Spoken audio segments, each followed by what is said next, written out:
Bad things happen to good people, but isn't that a good thing? Feel the weight of that truth settle in the pit of your stomach. An invitation, not a condemnation. When life shatters your expectations, it doesn't signal your failure, it signals your awakening. Every blow, every loss, every moment you feel abandoned by fortune, that is the universe handing you a blank canvas. You stand at the precipice of choice, wilt under the storm, or raise your colors higher, using the chaos as fuel for creation. Imagine Thomas Edison, alone in his lab after another 100 experiments fizzled and scorched. In the darkness, could he have sensed the promise of each failure? He did. The only reason failure haunted him was because he knew greatness awaited on the other side. Failures weren't defeats. They were signposts directing him toward the right path. And so it is with you. Your hardest trials point straight to your triumphs if you have the courage to follow them. Belief is the lightning rod that channels the storm. You might say, but I'm not strong enough to survive this. That voice is fear masquerading as truth. Your real strength lies dormant beneath the rubble of your doubts. Believe that in every challenge lives a lesson carved specifically for you. Visualize that lesson as a diamond buried in coal. Pressure and dark must precede brilliance and clarity. See how the mind begins to shift. Instead of, why me? You begin to ask, what now and what next? Clarity comes when you stop running from your pain and start dialoguing with it.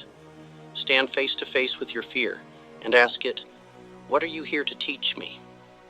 Listen in the silence that follows. In that pause, you find the true purpose behind the pain.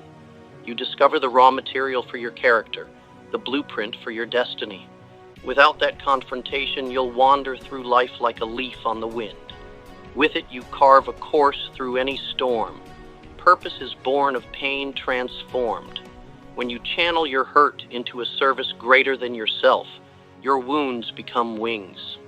Consider Abraham Lincoln, who lost business, love, and political campaigns before birthing a new nation through civil war. He didn't pray for ease. He prayed for strength to serve. That's the alchemy you must master, to transmute every ounce of suffering into a gift for others. Your scars become the map that guides someone else out of darkness. Discipline is the artisan that shapes your vision into form.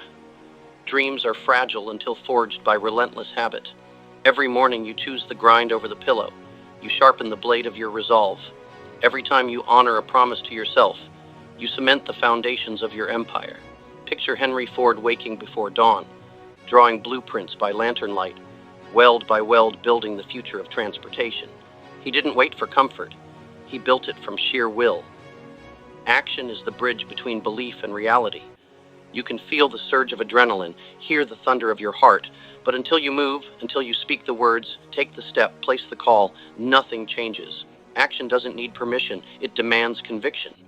When Oprah Winfrey moved from a local anchor desk to her own show, she risked reputation and relationships because she never asked for permission, she asked for impact. That's the difference between wishing for change and commanding it. Gratitude is the wind that catches your sails. In adversity, gratitude might be the last thing on your lips, but it's the first seed of abundance. When you give thanks for what you have, you invite more. Your lens shifts from scarcity to possibility.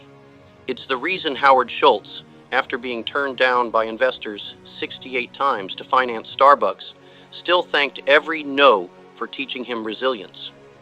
And when the world finally said yes, he was ready, anchored by gratitude for every single rejection.